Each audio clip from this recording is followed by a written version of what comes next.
राष्ट्रवादीचे सर्वेसर्वा शरद पवार आज सोलापूर दौऱ्यावर आहेत। तिथे त्यांनी माध्यमांशी संवाद साधला।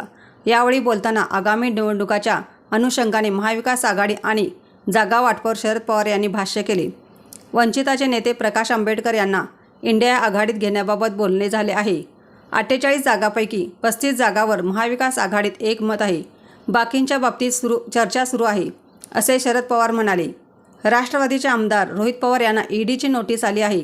याबाबत शरद पवार यांना प्रश्न विचारण्यात आला तेव्हा अनिल देशमुख, संजय राऊत यांना जेलमध्ये टाकले, पण कोर्टाने चार्जशीट पाहून मुक्तता केली। ईडीचा वापर हे सरकारचे हत्यार आहे।